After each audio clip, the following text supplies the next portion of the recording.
Hello मित्रों, जय श्री कृष्णा। आज हम आपके सामने सास बहू की कहानी लेके आया हूँ। वीडियो अच्छा लगे तो लाइक करें, शेयर करें, चैनल को सब्सक्राइब कर लेना। तो चलिए मित्रों, कहानी पर नज़र करते हैं। आज की कहानी सास बहू। बहू अपनी अलग गृहस्थी बसाने का शौक़ है तो अपने दम पर बसाओ। दोपहर का समय था। ममता जी के घर में आज अच्छी खासी चहल पहल थी, पर कुछ अच्छे के लिए नहीं, बल्कि घर में की बहू ने बवाल खड़ा कर दिया था। इस कारण से ममता जी के परिवार वाले और नई बहू के मानसी के मायके वाले सब मौजूद थे। सबके सब सलाह कराने के लिए यहाँ पर आए थे। आखिर 5 महीने पहले आई बहू को अपनी अलग गृहस्थी बसानी है। वो अपने सास ससुर के साथ नहीं रहना चाहती है, इसलिए कोई बीच का रास्ता ढूंढा जा रहा था। सब अपनी अपनी बात ही किए जा रहे थे। वहीं एक तरफ बैठे ममता जी और उनके पति प्रवीण जी एक दूसरे की शक्ल देख रहे थे और चुपचाप सबकी बातें सुन रहे थे। जबकि बहू मासी रो रो कर अपने मम्मी पापा को बता रही थी कि उसके कैसे उसके सास ससुर अब उसे परेशान करते हैं, बात बात पर टोकते हैं। बेटा समीर भी अपनी तरफ से बात कहने की कोशिश कर रहा था, लेकिन उसकी कोई सुन ही नहीं रहा था। भला ऐसे मामलों में लड़कों की कोई सुनी जाती नहीं क्या? आप ममता जी की आंखों में आंसू लिए सिर्फ अपने घर का तमाशा होते देख रही थी और साथ ही सोच रही थी कि कैसे उन्होंने ये घर बनाया था। ममता जी जब शादी होकर आई थी तब प्रवीण जी की स्थिति भी अच्छी नहीं थी। घर में सास, 2 ननंद सबके थे और कमाने वाले सिर्फ प्रवीण जी। और घर के नाम पर 2 टिन शेड के कमरे, एक में सास और ननंद रहती थी तो दूसरे कमरे में प्रवीण जी और ममता जी। उनका कमरा ही रसोई घर की तरह था, इस्तेमाल किया जाता था। लेकिन ममता जी के संस्कार ऐसे थे कि उन्होंने टिन शेड के कमरों को ही अपना महल समझा। हालांकि अरमान तो थे कि कभी उनके सिर पर भी ढंग की छत जरूर होगी, और उनके लिए उन्होंने प्रवीण जी का पूरा साथ दिया। प्रवीण जी की कमाई ज़्यादा तो नहीं थी, पर इतनी थी कि घर का खर्चा आराम से निकल जाता था और उन्होंने दोनों बहनों की पढ़ाई पर का खर्चा हो जाता था। पर उन दोनों की शादी भी करनी थी, इसके लिए कुछ सेविंग भी चाहिए थी। इसलिए ममता जी ने सिलाई का काम जानती थी तो उन्होंने घर में ही लोगों के कपड़े सिलना शुरू कर दिए थे, पर अपनी जिम्मेदारी में कभी मुंह नहीं मोड़ा। यहाँ तक कि अपनी इच्छाओं को भी कहाँ दबा दिया उन्होंने खुद पता नहीं चला। माँ की दवाई, दोनों बहनों की पढ़ाई, उनकी शादियाँ, समीर का जन्म, सब कुछ उन्हीं 2 टिन शेड के कमरों में ही हुआ। आधी उम्र बीत गई, लेकिन अपना घर बनाने का सपना ही रह गया। समीर की पढ़ाई पर पूरा ध्यान देने के बाद दोनों पति पत्नी इतना तो बचत करने लगे कि कैसे भी करके इन दोनों कमरों पर तो ढंग की छत बन ही जाए। पर फिर भी कभी बहनों की ससुराल में कोई काम आ जाता था तो कभी हारी बीमारी पर भी फिर भी दोनों ने हिम्मत नहीं हारी।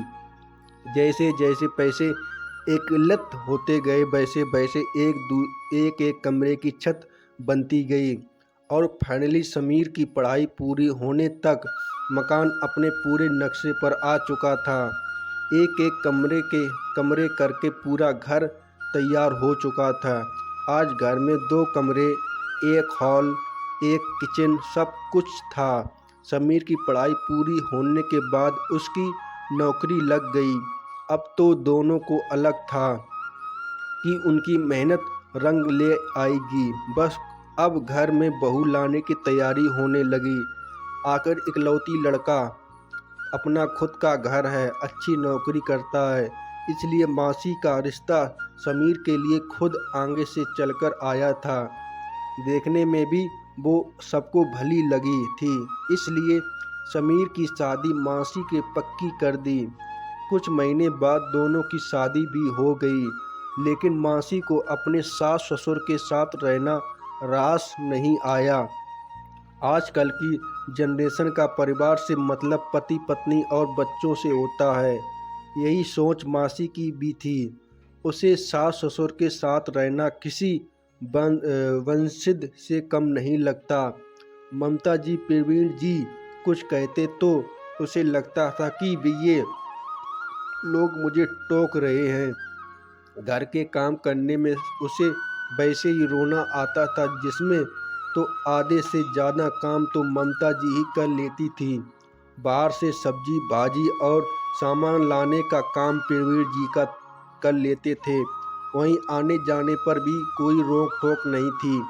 जब भी समीर और मासी कहीं घूमने जाते, ममता जी खुद अपने और प्रवीण जी के लिए खाना बना लेती थी, पर मासी से कुछ ना कहती। पर फिर भी उसे समस्या थी। अब तो आए दिन वो समीर से झगड़ा करने लगी थी कि उसे अलग रहना है, अपनी अलग गृहस्थी बसानी है। उसे सास ससुर के साथ रहने बनता ही नहीं था। उनकी सेवा होती है, पर प्रवीण हर बार समझा कर बात को टाल देता था। लेकिन अभी पिछले 2 महीने से वो बात बात पर बतंगड़ बनाने लगी। घर की सुख शांति पूरी तरह से भंग हो चुकी थी। और आज सुबह बात कुछ भी नहीं थी। सुबह के 9 बज चुके थे, पर मासी अभी तक कमरे से उठकर नहीं आई थी, जबकि समीर ऑफिस जा चुका था। ममता जी को लगा शायद बहू की तबीयत खराब हो गई है, इसलिए वो उसके कमरे में बिना दस्तक दिए चली गई और कहा जा रहा है कि उससे पूछने लगी, क्या हुआ बहू, तुम उठी नहीं, आज क्या तुम्हारी तबीयत खराब है? बस मासी ने इसी बात को पकड़ लिया। आप मेरे कमरे में बिना पूछे कैसे आ गईं? आपको इतनी भी तमीज़ नहीं है कि बेटे बहू के कमरे में जाते हैं तो दरवाज़ा नॉक करना चाहिए। ममता जी ने समझाने की कोशिश की भी, बहू बुरा क्यों मान रही हो? मुझे लगा कि तुम्हारी तबीयत खराब है, इसलिए चली आई। पर मासी तो सुनने को तैयार ही नहीं थी, अपनी ही धुन में बोले जा रही थी। यहाँ ये तो सब बहाने हैं। भला बहू किसको सुखी अच्छी लगती है? मेरी कोई जिंदगी नहीं है क्या? जब देखो टोका टाकी करते रहते हो। थोड़ा लेट उठ जाऊंगी तो कुछ बिगड़ जाएगा क्या? नहीं रहना मुझे आपके साथ। मेरे मम्मी पापा ने पता नहीं क्या देखकर आपके घर में शादी करवा दी। बिल्कुल आज़ादी ही नहीं है। मुझे घुटन होती है। मुझे इस घर में हर बात को टोका टाकी ममता जी ने समझाने की कोशिश की, पर मासी रो रो कर अपने मायके फ़ोन लगा दिया और अब उसी की मीटिंग बैठ गई। समीर को भी ऑफिस से फ़ोन करके बुला लिया गया। अचानक मासी की मम्मी खड़ी हुई और प्रवीण जी से बोली, देखिए समधी जी, हमारी बेटी आपके साथ नहीं रहना चाहती है और हम इसे इस तरह से रोने के लिए आपके घर में नहीं छोड़ सकते। अब इसका कुछ तो निवारण निकालना ही पड़ेगा। कम से कम आप भी शांतिपूर्वक रहें और ये लोग भी शांतिपूर्वक रह सकें। मैं बेटी की माँ हूँ, मैंने उसे विदा किया है, पर वो खुश नहीं है तो ये जानकर मुझ पर क्या बीतेगी आप समझ सकते हैं। इधर प्रवीण जी निरंतर ममता जी को देख रहे थे। कुछ सोचकर वो भी खड़े हुए और समदन जी से सामने हाथ जोड़कर बोले, देखिए समदन जी, मैं मानता हूँ कि आपकी बेटी हमारे साथ नहीं रहना चाहती है तो हमें कोई समस्या नहीं है। आपकी बेटी अलग रहना चाहती है तो अलग रहे, अपनी अलग गृहस्थी बसाना चाहती है, बिल्कुल शौक से बसाए। पापा आप यह क्या कह रहे हैं? अचानक समीर ने कहा तो प्रवीण जी ने उसे हाथ दिखाकर आश्वासन देते हुए भी चुप कराया। सुनकर मासी के चेहरे पर मुस्कान आ गई। आखिर उसकी मंशा पूरी हो रही थी।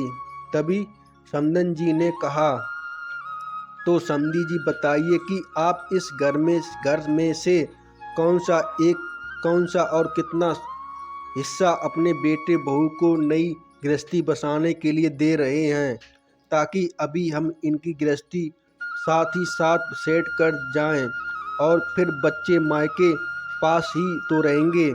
प्रवीण जी ने पहले ममता जी की तरफ देखा और फिर समधन जी की तरफ देखते हुए बोले, देखिए समधन जी, मुझे कोई परेशानी नहीं है। आखिर मैं भी एक पिता हूँ। जैसे आपने अपनी बेटी विदा की है तो मैं भी अपने बेटे को विदा कर दूंगा, पर इस मकान में हिस्सा नहीं होने दूंगा। प्रवीण जी की बात सुनकर सब सकते में आ गए। आप ऐसा कैसे कर सकते हैं आप जी, आखिर इस घर पर हमारा भी हक है, अचानक मासी ने कहा। तो प्रवीण से उसकी तरफ मुस्कुराते हुए बोले, देख बहू, इस गलत फहमी में मत रहना। ये घर पूरी तरह मेरा और ममता जी का है। हमने पाई पाई जोड़कर इसे खड़ा किया। इसे बनाने के लिए अपनी अनगिनत इच्छाओं को मारा है। इसकी एक एक ईंट में हमारे खून पसीने की कमाई है। अगर तुम्हें अपनी अलग गृहस्थी बसाने का शौक़ है तो बेशक बसाओ, लेकिन अपने दम पर, ससुर ने के दम पर नहीं। और रही बात पास रहने की, तो समधन जी चिंता मत कीजिएगा, हमारे पास आसपास ही कहीं किराए पर कमरा ढूंढ देता हूँ। मैं आपकी बेटी को कोई परेशानी नहीं होने दूंगा।